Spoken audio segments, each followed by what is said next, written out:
kuishughulikia dunia huko kwa namna mbili. Wako wale ambao wamezama katika dunia.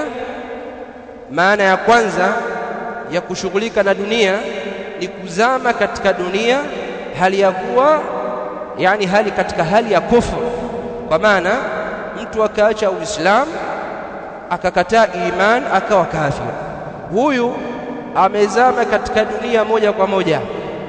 Na aina ya pili ni Muislamu ambaye ana asili ya iman kisha akazama katika dunia kwenye baadhi ya vitu, akawa ni mu'min lakini anakula ya haramu, akawa ni mu'min lakini anatenda ya haramu, akawa ni mu'min lakini baadhi ya mambo ya kidunia yanamsahaulisha kufanya ibadat na taat.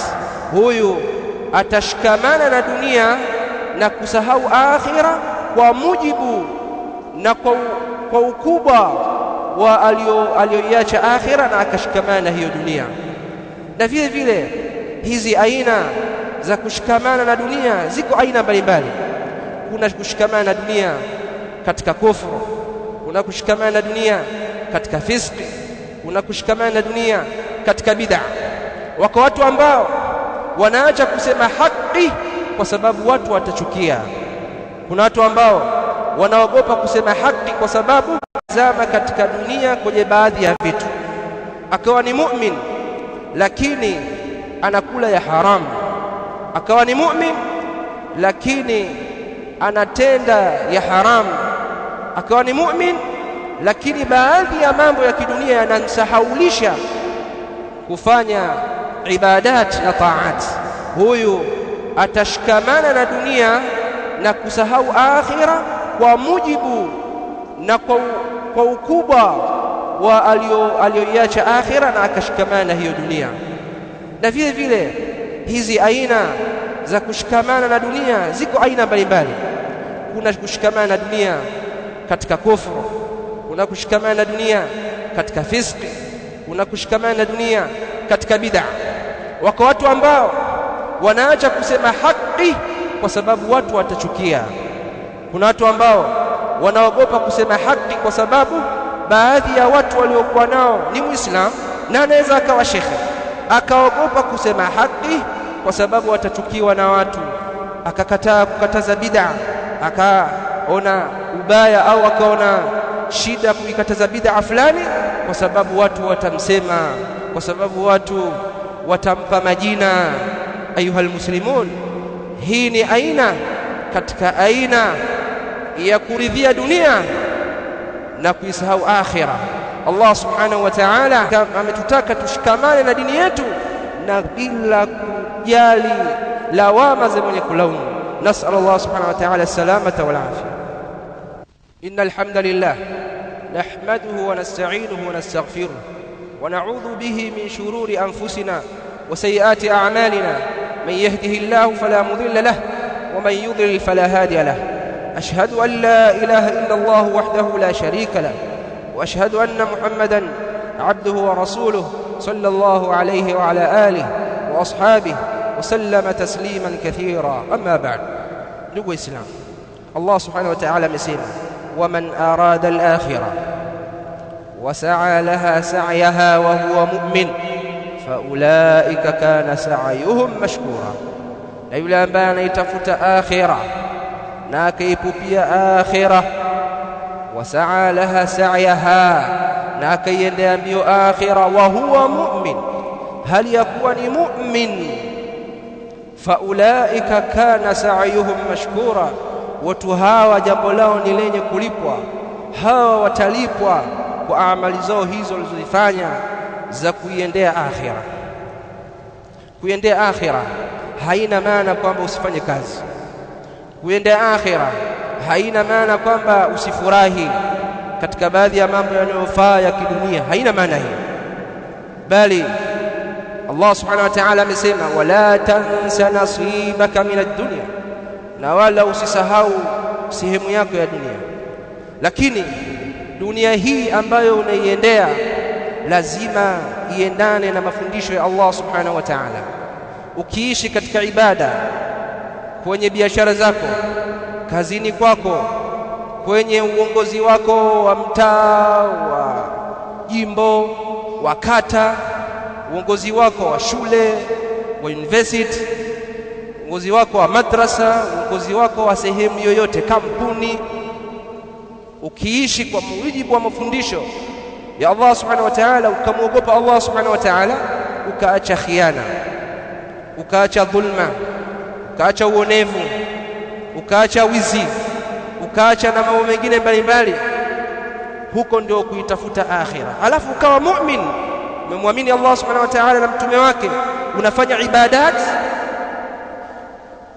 unapata hela, unapata mali, lakini mali za halali, sio mali za haramu. Faulaika kana sa'yuhum mashkura, hao ni wenye kulipwa katika mambo yao haya, ni wenye kulipwa katika haya wanaoyafanya, kwa sababu wanafanya kwa mujibu wa maamrisho ya Allah subhanahu wa ta'ala. Ayuha almu'minun, Allah subhanahu wa ta'ala akasema kullan, makundi yote mawili, numid, tunawaongezea, tunawapa riziki. Kullan numiddu haulai wa haulai min ata'i rabbik, wote hawa tunawapa riziki kutoka kwa Mola wako, wote tunawapa. Kafiri anapewa na Allah subhanahu wa ta'ala, asi fasik anapewa riziki, na katika riziki ni pumzi, anapewa pumzi, anapewa chakula, anapewa mali, anapewa afya. Hii yote ni riziki, na riziki imegawanyika aina mbili kama alivyoeleza al-Imam al-Allama Ibn Uthaymeen rahimahullah na wengineo katika ahlul ilm. Ar-rizqu kwa maana ya ujumla nayo ni kumruzuku muislam na asiyekuwa muislam, mcha Mungu na asi fasik, wote wanaruzukiwa na Allah subhanahu wa ta'ala, na hii ni riziki ya kidunia, ar-rizqul kauni, riziki ya kidunia ambayo ashaipanga Allah subhanahu wa ta'ala ya kumpa mtu hata kama ni kafir, lakini kwenye malipo akhira, kwa sababu amemkufuru Allah subhanahu wa ta'ala, ataenda kuadhibiwa na Allah subhanahu wa ta'ala. Kwa hiyo usishangae kwa nini kafir anamkufuru Allah subhanahu wa ta'ala halafu anapewa mali, ni kwa sababu Allah subhanahu wa ta'ala anasema famahilil kafirina amhilhum ruwaida, Allah anawapa kidogo, anawacheleweshea, kisha akiwakamata hawezi kumponyoka Allah subhanahu wa ta'ala. Na kama alivyoeleza hapa Allah subhanahu wa ta'ala kwamba ajjalna lahu fiha ma nasha'u liman nurid, tunamharakishia tunayemtaka kitu tunachokitaka kumpa, lakini haina maana kwamba huyu ni mtu mwema kwa Allah subhanahu wa ta'ala, abadan. Kwa hiyo watu wote wanapewa riziki za Allah subhanahu wa ta'ala, na hii ni at-taqdirul kauni, lakini Allah subhanahu wa ta'ala atawalipa waumini khairi siku ya kiyama. Aya inamalizika anasema wama kana ata'u rabbika mahdhura, riziki za Allah subhanahu wa ta'ala si zenye kunyimwa yoyote. Uweze kukuta kafir akanyimwa chakula kwa sababu ya kufuru, atapewa chakula kwa sababu Allah amemkadiria ampe chakula, halafu akamwambia asimuasi Allah subhanahu wa ta'ala, akamwambia asimuasi yeye Allah subhanahu wa ta'ala, lakini akakengeuka. Kwa atapewa chakula, atapewa mali, lakini Allah subhanahu wa ta'ala anasema unzur, angalia, kaifa faddalna ba'dahum ala ba'd, jinsi gani tulivyowafadhilisha, tulivyowanyanyua baadhi yao daraja kwa dhidi ya wengine, wengine wakawa na mali nyingi, wengine wakawa na mali kidogo. انظروا كيف فضلنا بعضهم على بعض وللآخرة أكبر درجات وأكبر تفضيلا. Na akhira Allah subhanahu wa ta'ala anathibitisha kwamba ndio kuna daraja ya juu zaidi. Ikiwa mtu amepata mali nyingi hapa duniani kuliko wengine, basi waumini ndio watapata daraja ya juu zaidi kule akhira dhidi ya wengine, hata kama duniani alikuwa maskini na fukara wa kutupwa. Idhan ayuha almuslimun, tuzirejee nafsi zetu na tuangalie jinsi gani tunavyoishi maisha yetu. Asilimia au maisha yetu muda wote tunafikiria akhira au tunafikiria dunia? La shaka kwamba kuna wale wanaosema yani baadhi ya wakati ufikiria akhira au muda mwingi zaidi ufikiria akhira. La, muda wote ufikirie akhira, muda wote, kwa sababu kufikiria akhira hakuondoshi kufanya kazi, hakuondoshi kutafuta pesa, hakuondoshi kufurahi, lakini kufurahi na kutafuta pesa na kutafuta maisha kunakoendana na maamrisho ya Allah subhanahu wa ta'ala. Nas'al Allah subhanahu wa ta'ala at-tawfiq was-sadad. Rabbana atina fid dunya hasana wa fil akhirati hasana wa qina adhaban nar. Allahumma arzuqna ilman nafi'a, Allahumma arzuqna ilman nafi'a wal 'amala as-salih. Allahumma arzuqna ilman nafi'an wa 'amalan salihan ya dhal jalali wal ikram. اللهم اهدنا إلى صراط مستقيم صراط الذين أنعمت عليهم غير المغضوب عليهم ولا الضالين. السلام عليكم ورحمة الله.